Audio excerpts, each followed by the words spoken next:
Hey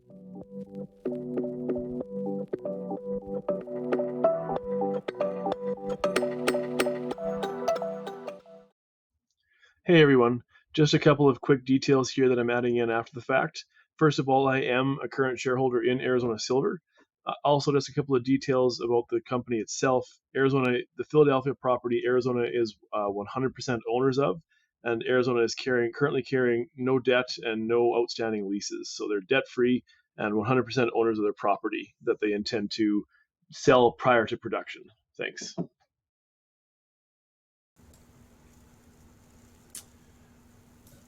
Here we are, everybody, back with another episode of Junior Resource Investing, the podcast dedicated to deepening your understanding of the junior resource sector and some important and exciting plays within it. As always, I'm your host, Matthew. Just as a disclaimer here, please remember that this is not financial advice. Neither myself nor my guests are financial advisors or your financial advisors. This podcast is meant for entertainment purposes only. For full disclaimer, please check the YouTube notes below. With that out of the way, though, I'm pleased to present our latest guest, Mike Stark, who is the CEO of Arizona Silver. Arizona Silver is a gold explorer, primary gold explorer, focused mainly on its highly prospective Philadelphia project in northern Arizona. It trades on the TSX-V in Canada under the ticker AZS, and on the OTC in the States under the ticker AZASF. And just as an aside, Mike is probably one of the most approachable and friendly CEOs you'll come across in this sector. So anyway, Mike, it's good to talk to you again, and welcome to the show. Thank you very much, Matthew. Thank you for the nice introduction. Thank you. Why don't you just start us off? This is kind of a question I always start off with. Just a 30-second elevator pitch on Arizona Silver. What is it? Why is your story particularly compelling? Why should investors care about it? Okay, well, that's a big loaded question. I'll give you the best answer I can. This company was formed with one of the most respected geologists I've ever had the opportunity to meet and work with, especially now, and that fellow is Greg Hahn. Greg came to me in late 2016 with an idea that he had worked for 3 other companies in the past and made absolutely fortunes for these guys. I'm talking multi-million dollars in building, operating, and then selling these projects to either a higher level mid-tier or perhaps a major. Greg wanted to do this himself once, but wasn't willing to run as a CEO again. Greg and I had some past experience and asked if I would be willing to take on that position. And at the time, I was employed already full-time, and I saw the opportunity with him, and I released my position as a full-time position, and I joined Arizona Silver. We immediately went out and sought a property. That was our first IPO. That was established in 2016, November. And Greg turned to me and said, okay, it's your job now to go raise some capital.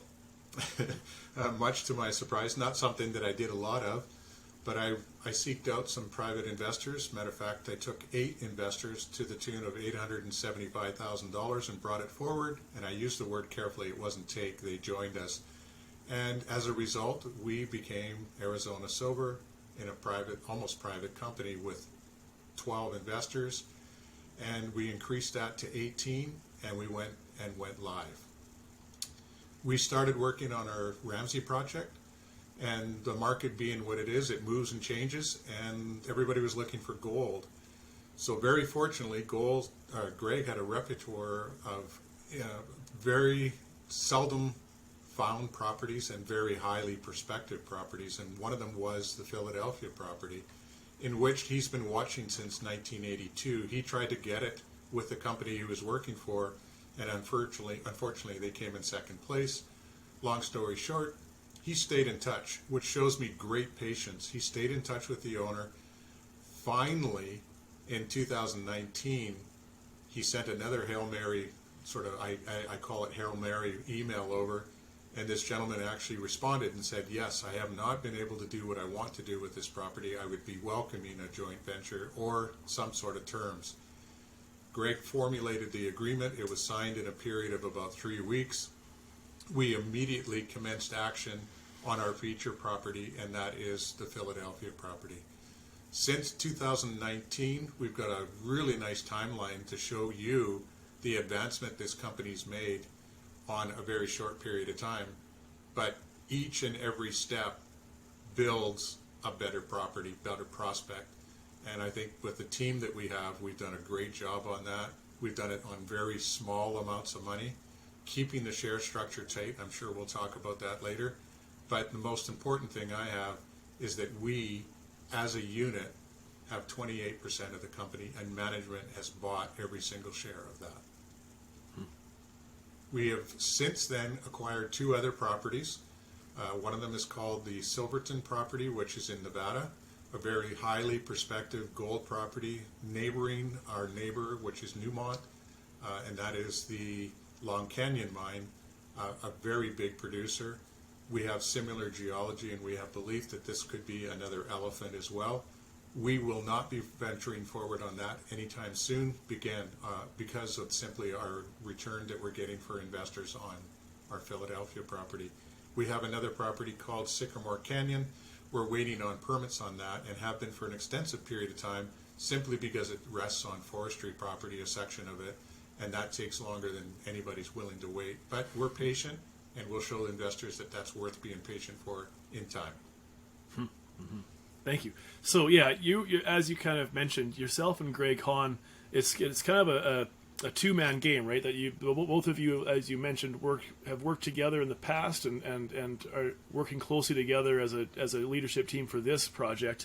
Do you mind us running through, your and Greg's history in terms of skills and experiences and maybe successes that you've had in the market? Well, I may as well get Greg out of the way, because I'll look like a 2-minute conversation compared to him. Greg is 43 years in the business. Built, operated 3 mines in his lifetime. I may have mentioned that again, but I want to emphasize that. And by doing so, the companies that he's working for eventually sold, and a phenomenal return has come back. I mean, I can quote this one particular one, but it was over $170 million profitable to the company. He has got extensive knowledge in this field. He has got an incredible reputation. He has been the president of the Northwest Mining Association a couple of times over. Nobody gets to that position without having the ability to not only to speak in front of people, but have a really good understanding of geology. Greg simply is one of the most trusted, honest guys I've ever met. And I hate to say it, but it's difficult in this business sometimes to find somebody like that. But there would be no way I'd be putting the money and the capital that I have into this company if it wasn't trusted like that. And what about yourself? Do you mind just kind of going through your own kind of career history? Yeah, I started this as a bit of an entrepreneur in my early 20s, and I guess it was I was 32, 33, I had an opportunity to get myself involved in a bit of an IR position, so I took advantage of that. And then later on in life, I actually had the chance to work alongside a very, very prosperous company called Exeter, and I had another company called Expiry, both under the same management, by the way, but both were bought out eventually. One of them was bought out by Barrick, and the other one was bought out by Yama Gold. Both those transactions, I'm not taking any of the responsibility, I just filled a very small role in it, but both those companies did extremely well. There was some very large money made. I was an investor at 78 cents, and it went over $14 eventually. But again, I didn't have that same position. I moved some of my position, unlike what I am today with Arizona, holding every share. But that was a good learning experience. I had the fortunate ability to travel twice to South America with that team. I got to see some people that had enormous amounts of money, unlike myself, and still the same way against some of these guys. But it was nice to rub shoulders with some of these guys and learn what got them to where they are and the vision that they had. I was very fortunate, and it always kept me at a different level than them. I knew that. They were handling millions of dollars as fund managers, but they always gravitated towards me because I had lack of knowledge in a lot of areas, and I'm very truthful about that, but my honesty took over, and I appreciated that. They just, they bounced things off me, and they asked me how I felt about things, because they wanted to hear what another version of what might be discussed or might be thought was coming forward. And that's what's kind of brought me to where I am today. This is a challenging position. This is not necessarily rewarding on a day-to-day. You get the happy customer, you get the disappointed customer, but at least I can go to sleep every night, and I'm very happy about that nobody has been left out to dry. Nobody's been dishonest with anybody here. It's not easy. It's a risk. I mean, Mother Nature can throw you a curveball at any time. Mm-hmm. But fortunately, that is not the case in what we're experiencing now, and I don't believe that there will be, based on the studies, based on the work that we've done on the future programs coming ahead, I think are going to be very prosperous. Yes, thank you. So you have me asking here a quick sidetrack question. You always, I'm assuming if you're Canadian, you at least follow the NHL to some degree, and there's a common aphorism there that, if you want to win the cup, you need to have players on your team who have been there before, right, and know what it takes to win the cup. And so if you'll allow me to use that as an analogy, your time at Exeter, you saw what it took to find success in this sector, and quite remarkable success. Well, I guess, what lessons do you think you brought with you from that, or what do you try to mirror or accomplish now that you are in charge of a company that maybe you've learned from Exeter? Okay, thank you. I guess one of the biggest things I learned is to stay the course. If you've designated a plan and that plan is executed and mindful in every way, stay the course. Don't ever deviate and say, we're going to do this now, we're going to do that. That doesn't instill confidence. These decisions are not only made by myself, but they're made as a team. This team, and I'll speak on that lightly, Greg, and of course E.L. Simpson and Gene Spearing, those three individual geologists have found more than 30 million ounces of gold in their time. That is well beyond most anybody that I've ever known. But they do it in such a manner that it's slow, it's methodical, and it's patient. It doesn't go in the spur of the moment. You don't make a rash decision. We're planned out for a year from now already on drill programs. That's good management, making good decisions going forward. Excellent. So I guess that was, you foreshadowed, or you anticipated my next line of questions. I was going to ask you about Yale and for Gene. Do you mind just kind of going through those guys and what they bring to the team for you?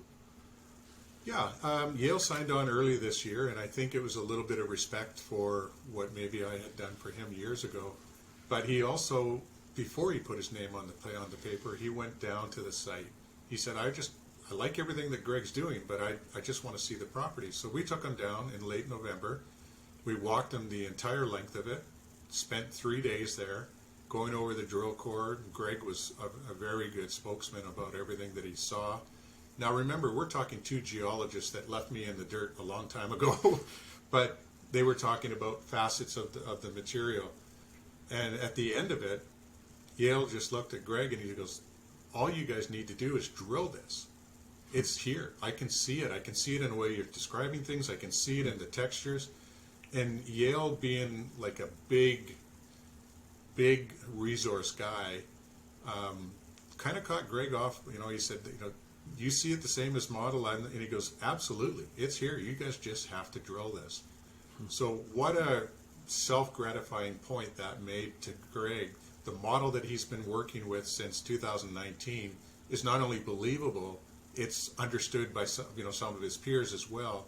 And I'll take that a step further. We had another visit, thanks to Greg and his connections. This fellow's name is Stuart Simmons. Stuart Simmons is probably one of the best renowned epithermal high-grade vein systems geologists in the world today. He's generally picked up by the likes of the Barracks and the Newmonts and Oyama, First Majestic. They turn to him for answers on their questions. Well, Stuart came to our property and again spent a couple of days with Greg on it, going over everything, the core, the geology that's coming out of the ground at various depths. And his conclusion was really simple. He said, you're onto something very big here, but you're not deep enough. And Greg's like, I know. So we have to do this and that is what's being discussed right now, and it's actually come forward. His belief is that we're about 300 feet short of the big pay zone that he believes down there. And we do too, but we have to drill it before we can talk that kind of confidence. So our last hole went down to 827 feet, and that's hole 91. That depth, the last 15 feet, tripled in gold values, and it 10 times in silver values. It went from 2-3 grams to 22 grams in silver, went from just over a gram to 3 grams in gold. That is what really keyed up on Stuart. He said, you are just coming into it at that level. He thinks it's going to be deeper by as much as 300 feet. If that's the case, we hope that that mineralization gets stronger and stronger. Case in point, 10 miles away in the Oatman District, it took them a while to get down to the sweet spot, but when they did, they had 26 feet of 1 ounce material. Now, I'm not promising that, but the model that we're using is showing us good examples, good reason to believe that the geology is much the same. And 10 miles, when geology starts coming into the game, it's like you and I throwing a rock across the street, maybe not even that far. It's close. So I'm really excited about the next campaign and core drilling that we do. Going down to those depths in core is reachable, and we have the ability to do it. The pads are being BLM permitted right now, and we have 300 meters of proven existing vein at the surface material that we sampled. 95 samples, 95 for 95 came back in gold values between 1 and 10 grams. That's a result of good geology. That's a result of good people giving good direction. Mark, our field geologist, just eats this up. I mean, Mark is a young guy that's looking to have accreditation behind his name as a geologist as well. And he really believes that we have something big here. And this is going to be very flattering on his resume. Yeah, that's something that when you look at the geology of this, and this is something that maybe I'll put a pin on this and we can come back to it in more depth later, but you have hole after hole of economic grade, right? You haven't had that grand slam. You have discovery holes, you have economic grade stock work, mineralized vein work. You're pursuing that boiling zone, right? Yes. That's what I find that as you said, and we've talked about this previously, that your geological thesis to me is valid, right? And that's so huge when you're looking at a pre-PEA explorer, right? Having a valid geological thesis is a game changer, and that's what you look for, and that's what you invest in, right? But if I may, though, we'll finish off just some kind of more stock questions here. Just, do you mind just running through here? And this is again one of these things that I like about Arizona Silver is that your share structure is quite tight, right? Options, warrants, not a lot of overhang. Can you just walk us through this briefly so that we can get it done at the start here? Yeah, I'd be glad to. It's 64 million shares out. I'm just bringing the slide over here so I can make sure that my numbers are accurate. But 64 million shares out, in which 28% is held by management. That is our original 5 directors. From there, we are about 42, and that number is likely to go up on the next evaluation. 42% at this point guaranteed is held by family and friends. That's our close associate that I've known for a period of years, my cousins, my relatives. Same thing with respect to Greg and their family and friends. So that's a very high number, but that is a lot of confidence in a team as far as I'm concerned. And very fortunately, early last year, I drew the attention of an investor from an institutional side in Germany. He originally put in 4%, and that was a 4% on a capital raise. He has now upped his game to 9%, and he has told me that he will maintain that position going forward because he really likes what we're doing. He likes how our expenditures are being, and he likes the fact that we have capital in the game as much as we do as well. Mm-hmm. That leaves a very small 20% in the float on a retail level. That's one of our problems. I mean, I admit it. It's, there's a lot of stock that doesn't trade, but that to me is what I want to be involved in. I'd rather have somebody not sell stock as opposed to people selling stock. And if you want to create liquidity, buy it. Then you've got something to sell. And that's the message that we'll be sending. And it won't take long, and we double or triple in price from here because there's not a lot of stock for sale. And I like that. It won't be coming from management, that's for sure. And very unlikely, well, I know it's not coming for the institution side because he believes in the project and sees a really good return coming. Mm-hmm. And you hit the nail on the head, right? The low liquidity, low retail investment, sticky hands that you have instead you have your shares in. That just means that when that big new headline hits the news for Arizona Silver, if and when that happens, it's going to be like an elephant trying to fit through a pinhead, right? That the amount of pressure on the stock will make it, appreciate greatly. Do you mind just because we have the slide deck up, could you try to find the slide just so we can get a visual of your share of your flow? Certainly, glad to. As you can see, the current fully outstanding shares are 64,463,225. Outstanding warrants, 6,275,796. Outstanding options, that's obviously management. These have to be paid for just to make sure people understand that. They are set at various levels. I think the cheapest one that's available to the company right now is around 17 cents, right up to, I believe the last ones were 35 cents. These have to be paid for in order to obtain. The warrants, though, interesting enough, I have acceleration clauses on the 2 outstanding warrants that are left. Some of these were exercised this year at a tune of 35 cents each for additional capital coming into the company of $680,000. If, and I use the word carefully, but I believe they will, if all these were to be exercised, it would represent about $3.4 million in capital without dilution to the company. That is my major goal moving forward, that we get the share price up to exercise these, continue to drill without dilution. So by doing that, capital will be needed, I know that, but at this point, if we can do this, execute on our plan, it will be less dilution to the shareholders, which in turn, as a rule, turns into a bigger share price because of, again, the tightness of the structure. And I'm proud of this. This has been very small movements forward for a couple of years, but I'll give you an example. Last year, in March, April, our investors had a return of over 300%, and you'll see that not one single share was sold by management. 60 cents is not a selling price to me. I mean, I won't even go into where I think we could go because that would be very forwarding. But I do believe that this company has got a lot of leg and a lot of opportunity to be sold to a mid-tier or perhaps a major for sure with what I believe we have. And do you mind just running through, if you can, off the top of your head, strike price, expiry dates for the warrants? Oh boy, that's, I'm going off the top of my head. So this is, I know the strike price on the majority of them are 35 cents, and I think the other batch, and I apologize not having this, but I wasn't preempted on the question, but I can definitely give you those answers, but I just don't have them on there right now. I know the 35 cent ones were part of the 680,000 that came in this year, and if I'm not mistaken, I believe the next ones are 42 cents. But please don't quote me on that one, honestly, Matthew. I'd rather be honest and not make a mistake. No, perfect. No, that's fine. Just ballpark figures so we know what we're dealing with, right? Yeah. If I may, and this is kind of another one of those potentially kind of personal questions, but I mean, it's all available on Cedar or SETI if people know where to look, right? Can you just tell me what are you and other insiders in for? How much of your money, how much skin do you have in the game?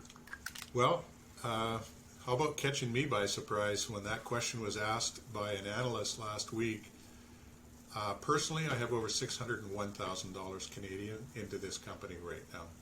That does include my 2 sons' positions as well. My wife has a separate position all on her own, which I'm sorry to say, I don't know how much she's got.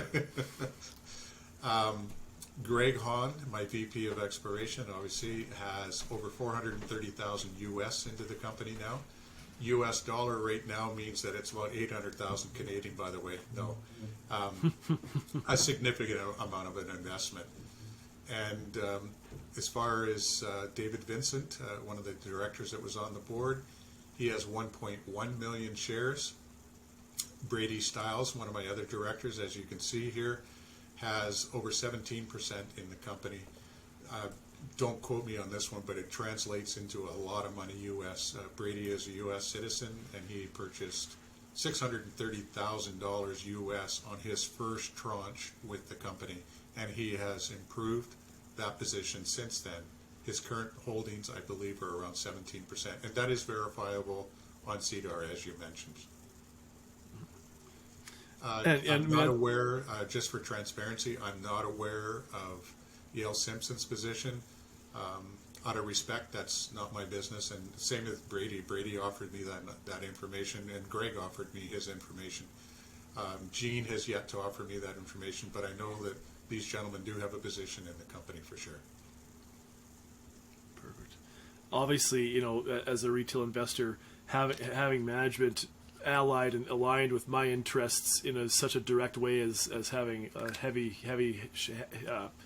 collection of shares is one of those things you look for, right? When you're judging and picking out potential companies to invest in. So I mean, yeah, that's a big tell, right? There are companies out there that I like or think they have a valid thesis, but if management has a 2% hold, risk of a lifestyle company, risk of management finding a way to profit that does not mean profit for me, right? So no, always good to see that.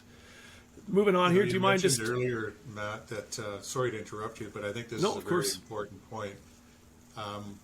One of our larger investors met with me for the very first time, and I threw out the line, well, where would you like to meet? And I keep it open, and he said to me, well, how about if we just do a coffee? I said, okay, that sounds like maybe lunch or something. He said, no, let's just do a coffee. We took about 15 minutes, and it was a Tim Hortons coffee, I'll give that plug. And after the 15 minutes, this gentleman turned to me and said, okay, I like your story.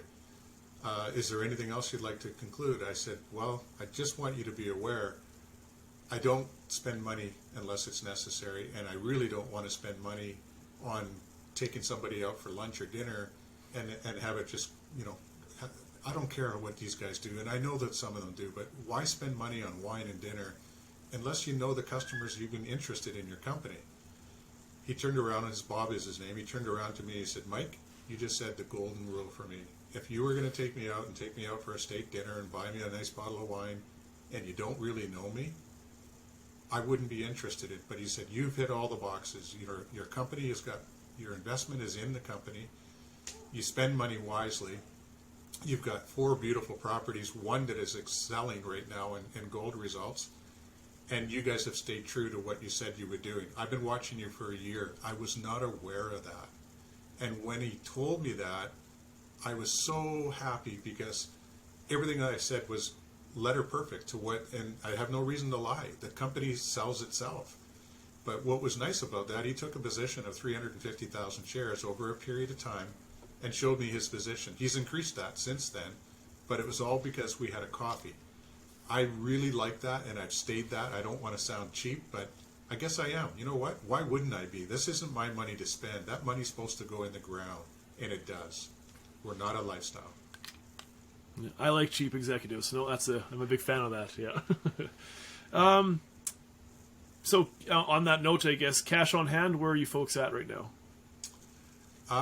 That's a great question. I'm going to have to refer. The last quarter was, I think we had a little over 680, 690, and there was a little bit of infusion from the warrants being exercised. Again, sorry for catching me off guard, but I wouldn't want to quote something that I'm not comfortable in and being honest with. So use those last figures as where we stand right now. Okay, perfect. So now we're getting more into the meat of things here, right? Jurisdiction. I'm sometimes jurisdictionally agnostic.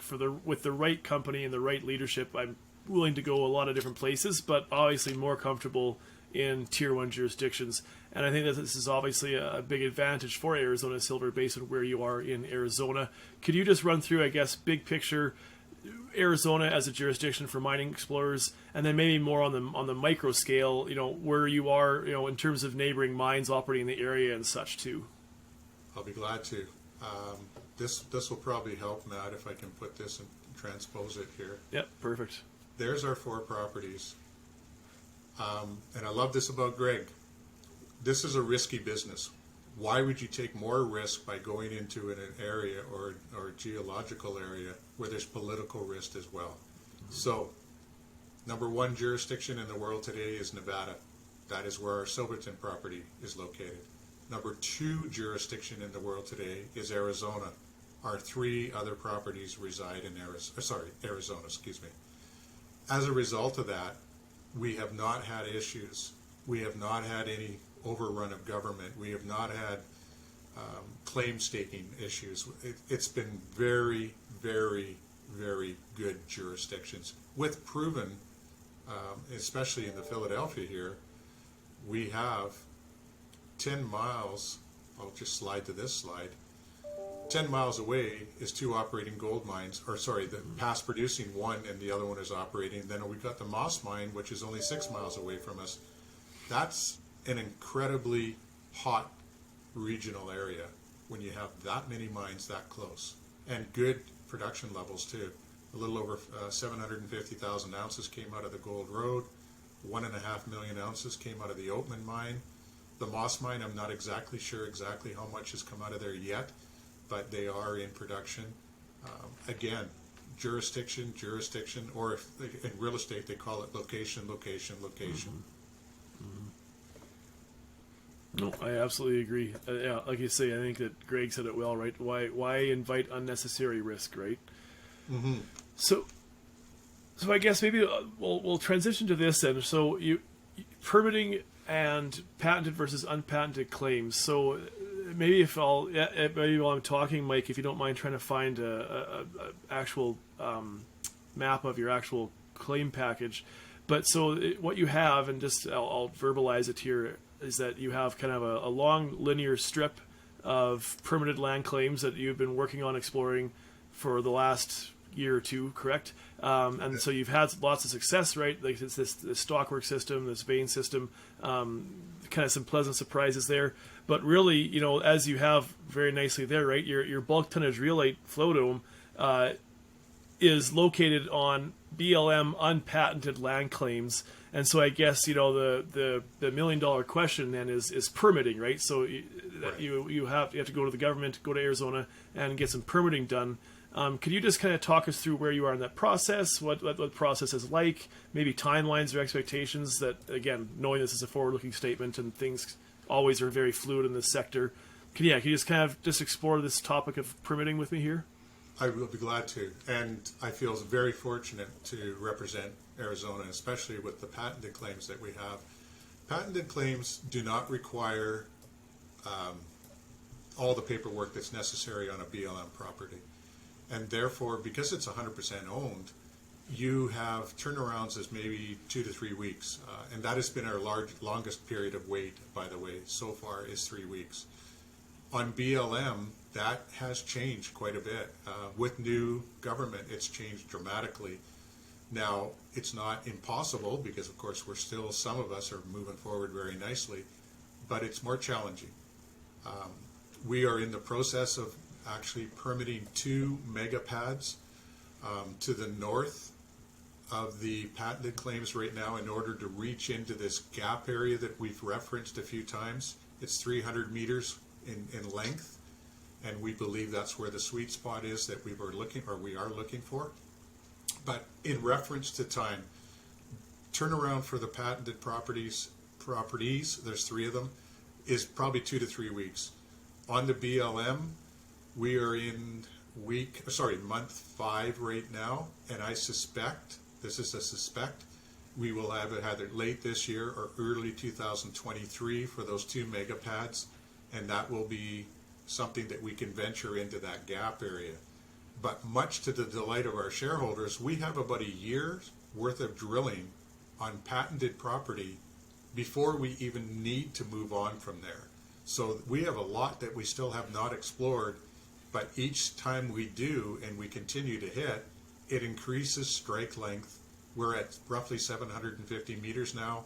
Our intention here after the first program that we're doing in RC, we could extend this to 1,000 meters in length, possibly 1,200 meters, depending on how the grade is that we hit on these holes. By doing that, we don't have to be concerned about the permit and on the BLM property. We've got a year to a year and a half of drilling to do prior. That's a very comforting position, because I know there's some companies out there that are waiting for permits and they're basically stagnant. You don't ever want to do that. At the minute you show stagnant or not the ability to move forward, I don't blame an investor for saying, hey, maybe I should move over here for a while.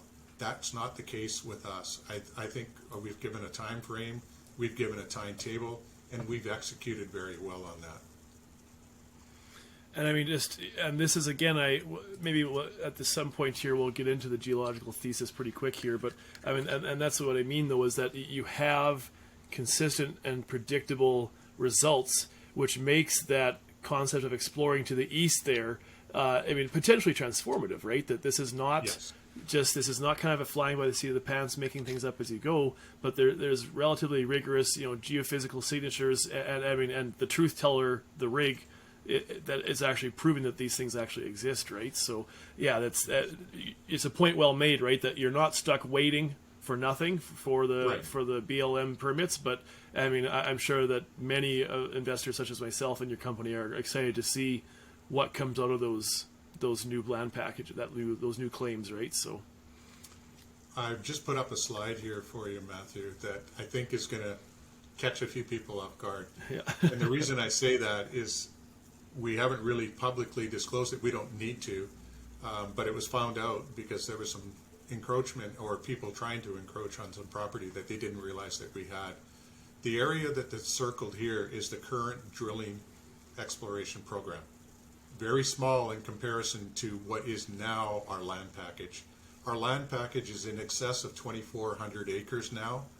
This original land package outlined in white is what we used to hold. Now we have this entire area, and the reason I'm bringing this up, you can see this little red blotchy area here is where we're concentrating our drill, where we believe the heart of the system is.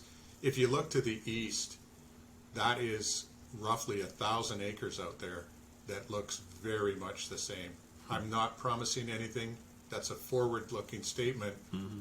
We've got a lot of work to do, but it shows you from a company standpoint, we have a lot to explore. It's all under our control, 100%.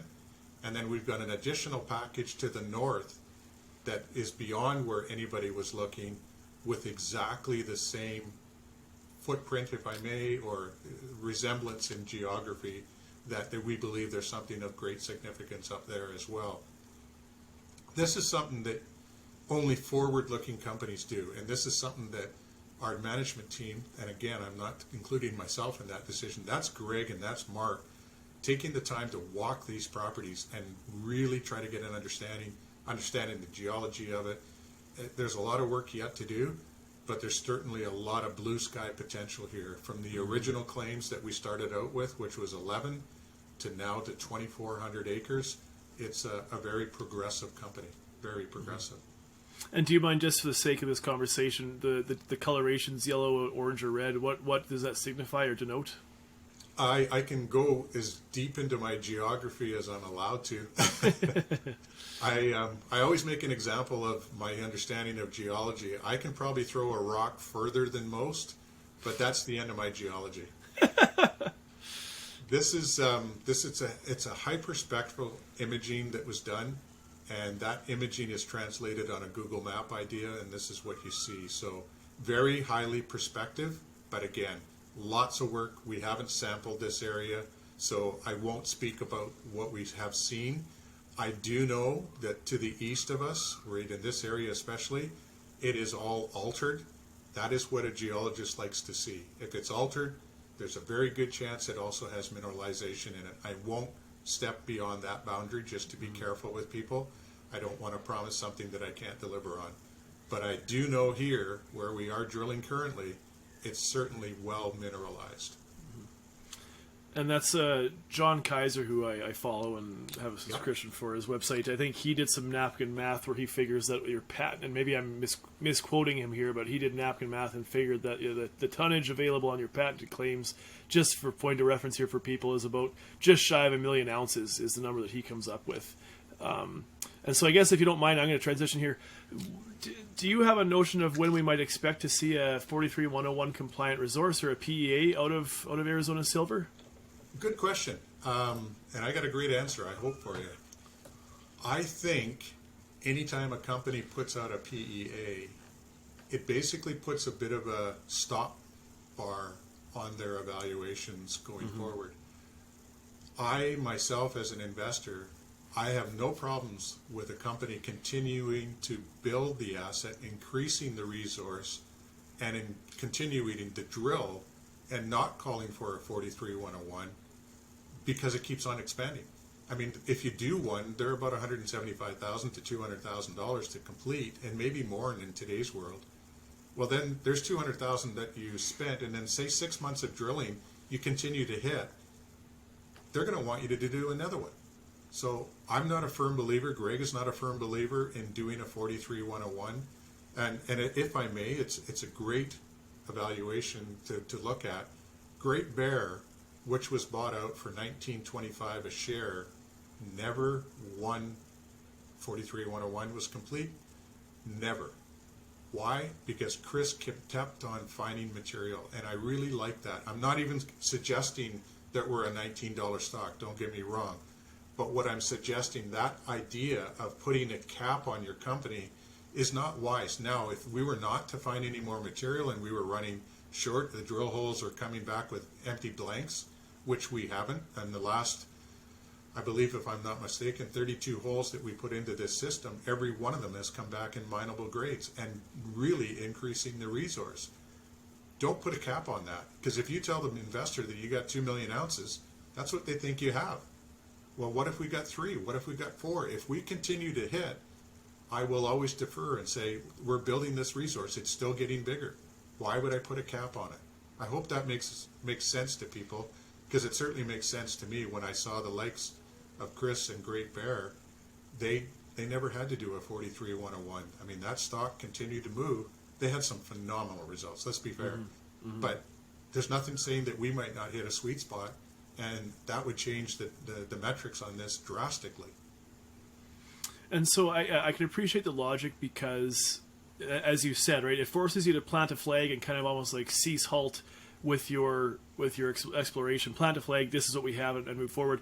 But on the other side, I mean, as an investor, I love having them, because even if I know they are kind of funny money or napkin math, they still provide me metrics with which I can start to perform valuations and what is this company overvalued, undervalued, and start kind of having a 1-to-1, which is of course the point of a 43-101 compliant resource, being able to actually compare with peers and see where we stand, right? So I guess do you see there being an issue though in terms of that, where how do investors get a decent peg on what is fair value or undervalued existence for Arizona Silver, right? I mean, how without those hard numbers, how do investors have a reasonable opportunity to determine valuation?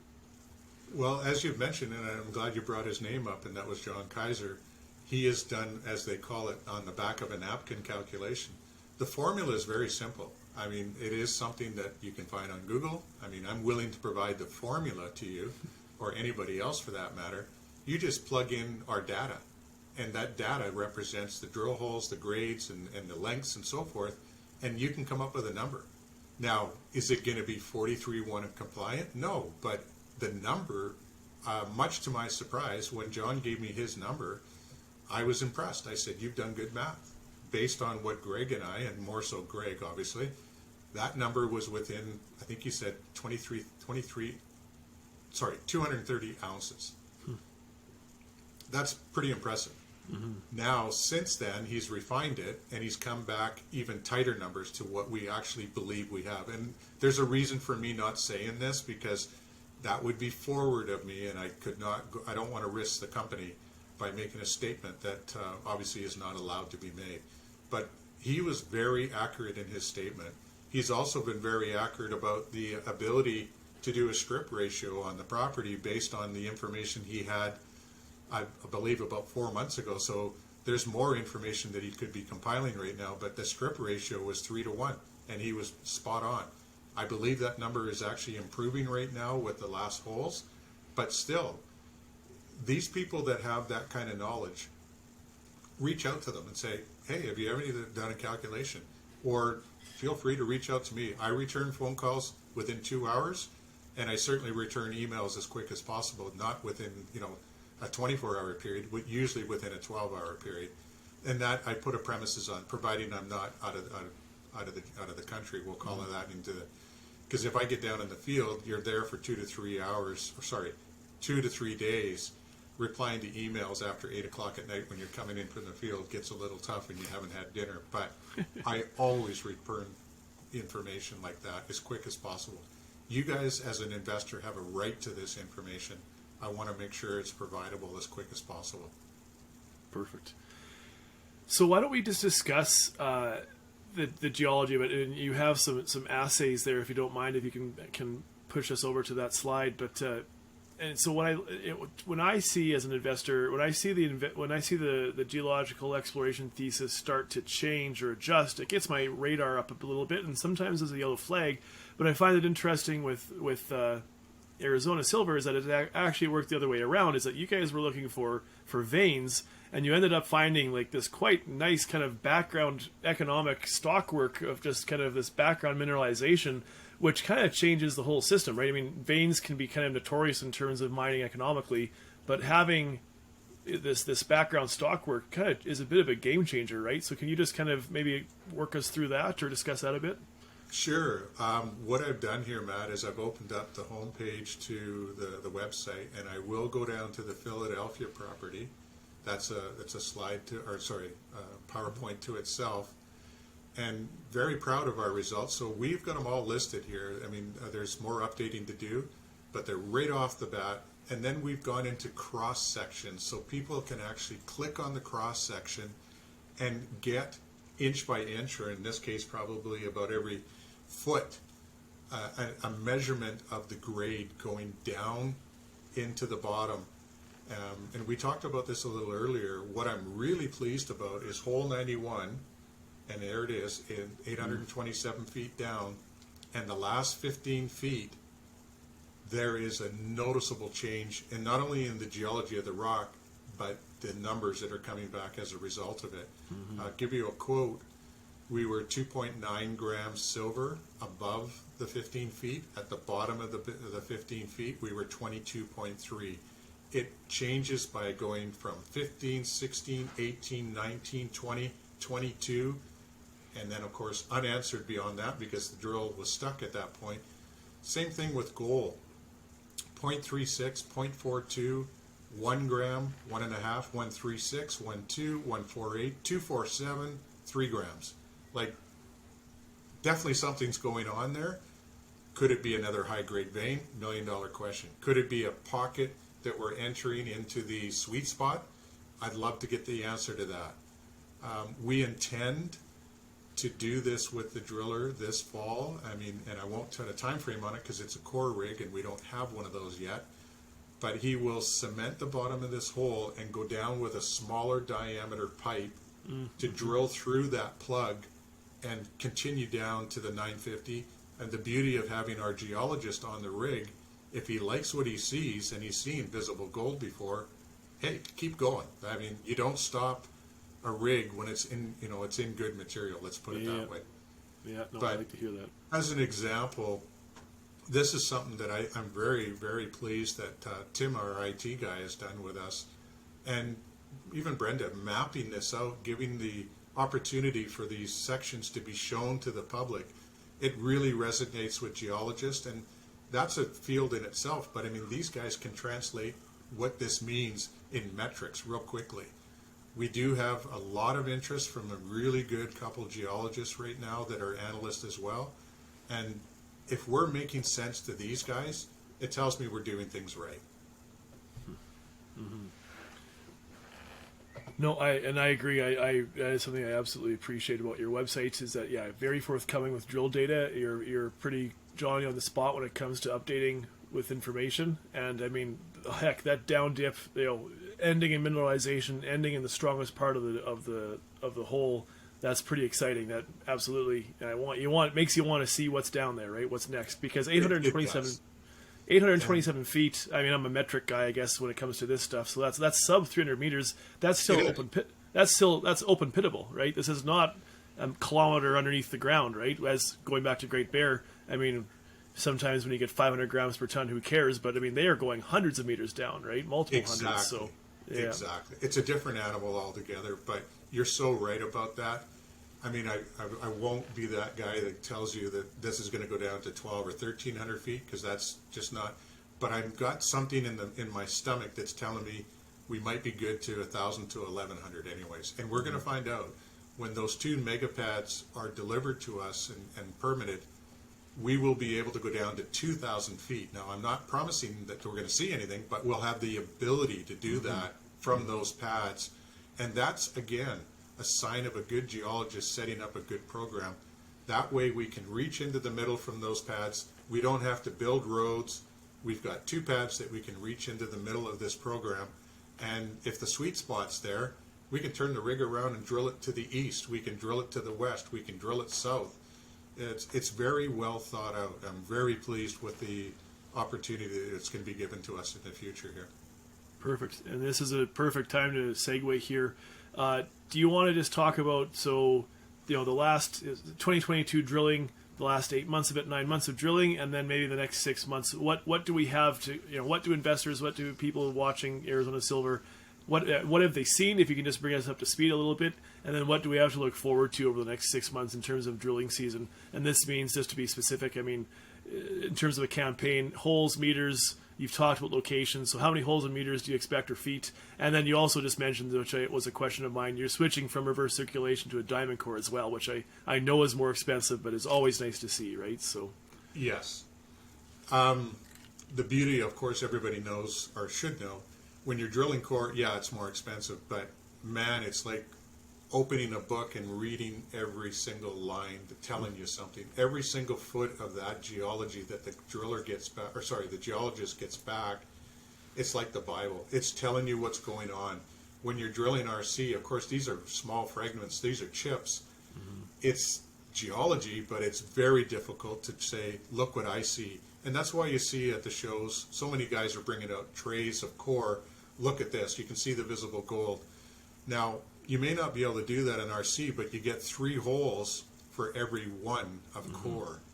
And right now, the next program is going to be 16 holes RC. The reason for that is we want to infill these little gaps that we have to show continuation of strike length. That is resonating with the big guys right now. They're seeing big scale, big potential, big bulk tonnage. And if we continue to step out, that draws more attention.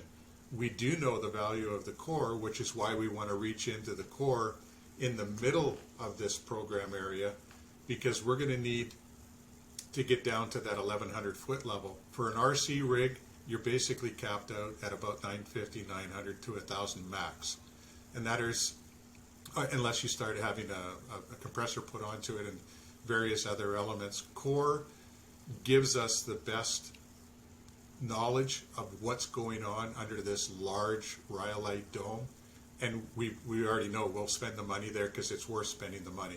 But these areas that I'm speaking about to the north of the Reseca, or the north of the shark fin, we can drill that quick, simple, easy with RC, get the information that we want for it, and we can always go back and drill core if we need to. But right now, it's about stretching that dollar, giving our shareholders the maximum return on their money right now, and that would be the best way to, we believe, and we've seen it before.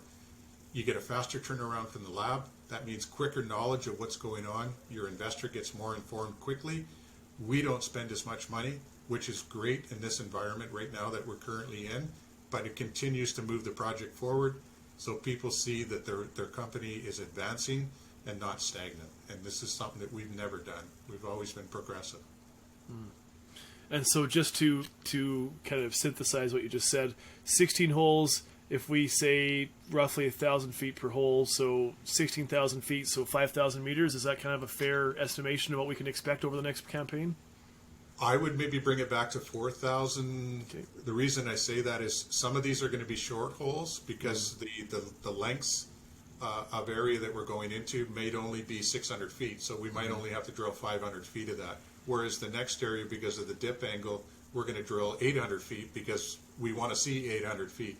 Greg and Mark have done an amazing job of understanding this vein and the stockwork that goes with it. And by doing so, you can program your drill program much easier.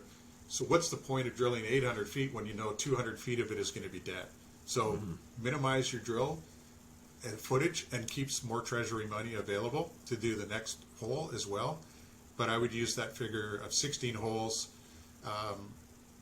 let's say 400 feet on average, because some of them, 500 feet on average, Reason being is some are going to be longer, some are going to be shorter, but as on average, let's use that figure of about 500-600 feet.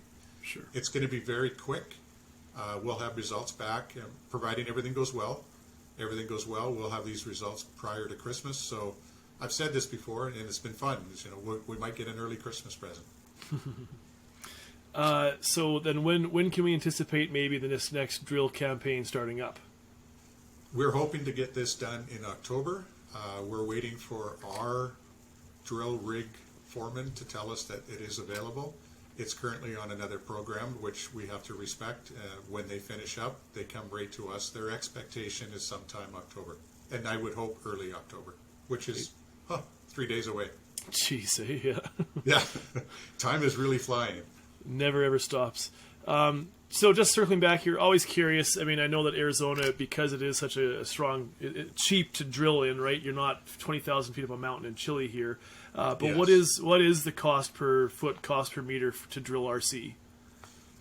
You can, what we're using right now as a formula number is around $50 per foot, all in cost. That takes care of transportation of the material, that takes care of the drill, that takes care of evaluation from ALS or whatever lab people are using.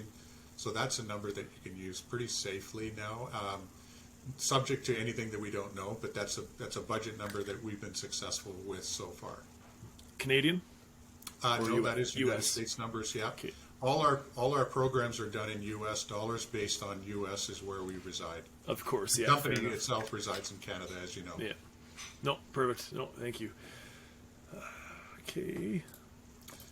I'll also include, I'll send this to you, Matt, so you can advise your listeners, the target size drill to date, all the meters and the tonnage and everything, the formula that's needed to use to come up with a number of the resource. I'll send that on to you so you have that, and you can share that with your investors yourself. Yeah, please do. Thank you. No, and you're absolutely correct. I mean, you don't have to have, obviously it helps, but you don't have to have a degree in geology. If you're an interested layman, you read a few books just to get the basics of it. And then, yeah, as you said, there are websites that do all that work for you, right? So it's yeah. I mean, I don't pretend to be a geologist, but I can play one on TV enough to go to a website and make it happen, right? So it wouldn't surprise me. Both my boys are very quick with the computer systems and even faster with today's cell phones that you could probably ask Google to do the measurements for you and it would come back with a number. Yeah, Dr. Google, seriously. Yeah, Dr. Google, that's right. So yeah, catalysts, we kind of were touching on this, we'll just circle back here. Catalysts over the next 6 months to 2 years, what could we expect? Okay, 6 months. RC program, drill program in core and RC, advancing to the drill pads for 2023 to infill drilling on what we believe is the heart of the system. That will be starting the minute we get those. I've got to be careful, sorry. The minute we know we have the drill pads with being able to be built, then we will perform that act of drilling those in core. That's scheduled for 2023. I can promise you, if the first 2 or 3 holes go as well as we expect, don't expect us to leave. We're going to continue drilling that entire 300 meters, and that will take a fair amount of time. I won't put a quote on it because each hole will be brought back to the lab individually, keeping the news flow coming for our investors, but more importantly, why leave something that's continuously getting bigger? I mean, there's no reason for us to try somewhere else if we're continually getting success, and I hope that'll be the case. Just to give the investors some satisfaction on that, we took 95 samples across that 300-meter gap. And the reason Greg does that is very simple. If you get a dead spot, well, maybe it's not what he was thinking. So we took 95 samples. Every single sample came back between 1 and 10 grams gold. That kind of gives us the reassurance it didn't fall from the sky. It had to come from somewhere below. And as a result of that, these 95 samples gives us the reassurance that the vein continues. It's not surprising that Mother Nature put the 10-gram material right in the middle. So that is going to be the farthest reach, but I mean, that'll give us the happiest day. If we continue to hit as we move along, the grades could get better as we get into the middle, and we certainly hope that's the case. Yeah, well said. Thank you. And we are honestly approaching the end of this. I just have one more question for you, and it's something that I again ask everybody because it's part of what I, when I'm talking to CEOs for the first time, this is a question I ask, and it's kind of a bit of a truth-telling question for me as well. Sure. If the answer is nothing, then I usually have a bone to pick with that answer. But the question is, what's the biggest risk facing you? If the goal of any exploration company is to create meaningful, profitable returns for investors, what's the biggest obstacle facing Arizona that would prevent yourself, myself, and others who are invested from achieving kind of profitable success? And how? And I'll stop there. Yeah. That's a loaded question. I mean, I respect it. What you're asking is really quite simple. Where's the downside here? And I will not be any more truthful. The only downside is, if something doesn't work out, and that's the same as any company. But we have taken steps to eliminate that downside. We have not only taken steps, so I think we've taken exceptional comfort knowing that this model that Greg has been working with has got viability to it in every way. When Stuart Simmons says you're just simply too short, you're not deep enough. You've got other geologists within the team that are seeing this model improve at depth. Every time we've drilled deep, it's become better grades. I'm comfortable. I wouldn't have $600,000 myself invested in this company if I didn't think we had a winner. There's always the chance. We must be careful. There's always a chance that Mother Nature throws a curveball. But even if she does, we're going to find material. This means it just gets bigger. It really is, I think, that simple. I am likely, and I've done it here over the last months, just keep picking away at the stock and just keep buying it and putting it away. It's like a little safety box that I put away. And it's small amounts sometimes, 5 or 10,000 shares, but it doesn't matter. I just simply put them away because I think the story is only going to get better in the future. And we've got the team that's shown success in the past. I really think we're onto something big here. And I will give you credit. You're absolutely right. If you go on SETI and check the files, you keep plinking and plunking away. And I have not seen a single share sold of yours. So credit where it's due. Absolutely. Thank you. Well, the one thing, and it's tough because this is a really difficult time. I know for some people out there that may be shareholders or shareholders of other companies, if you get pinched in every direction, you got to turn where capital is available to you. And some of these people, and I felt unfortunate that some of them do sell. But I also understand this is a game, and not a game, this is a fact of life. If you're getting pressure from one side and you need to cover a mortgage or you need to cover some sort of a payment, you look for these opportunities. The one thing that I can say with assurance is management doesn't need this money that we've bought the stock with. Our lifestyles have already set. We're all in their later part of our lives, I'll say. And therefore, this isn't money that I'm going to need to draw on. And likewise for Greg. That's why we want the home run. We want to see it bought out by a mid-tier major or even a potential developer at some point where we see the value of saving these shares for the buyout. Well, and maybe I will ask you this, and maybe this will be the final one now, is that we are in a lean time in this sector, right? And obviously, rationally, logically, objectively, this is a good time to buy. Emotionally, sometimes it's hard to conquer that. But on a more practical level, in terms of actually running a company, does that impact how you behave as a company? That we're, it looks like we are. I hope, again, knock on wood here, that maybe we're at the bottom here, but it might be a long road to hoe here before we're kind of back in the raging bull market. How does that inform or influence or change how you approach leading this company? You certainly you're aware of what you're doing.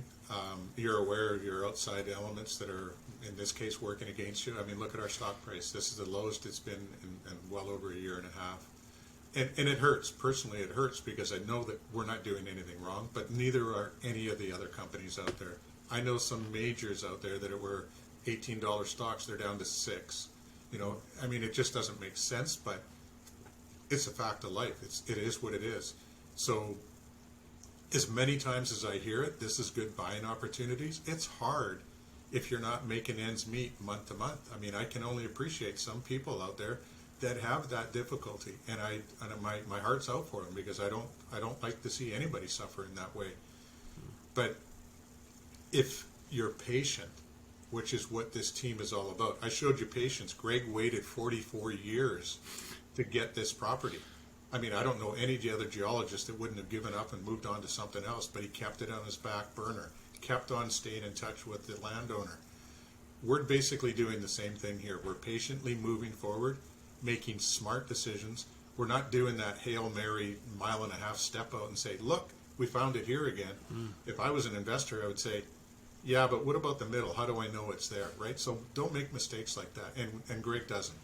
We're stepping out in intervals 50 to 150 to 200 feet, showing the continuity that this is progressing to what we now know is 750 meters long.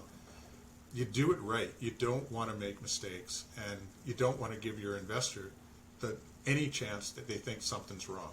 If we're upfront, which we are, we continue to hit like we do, this is going to be very, very nice for all that are shareholders of this company. No, perfect. Well said. And I guess maybe I'll just say, I'll give you the final word, Mike. Parting thoughts for us? I welcome new investors. Like I say, you'll be well taken care of. I can promise you that. And you've got a CEO that will return your call, whether good or bad. I mean, we've always put out every single hole. We've never not put out a hole. I think that's credibility, because there is going to be some surprises, no question about it. But at this point, we are on a 100% hit ratio with our Philadelphia property. That is drawing a lot of attention right now, and I'm very thankful to be in this position right now. Very thankful. Perfect. Thank you, Mike. That's it. Thank you for all those that are listening out there.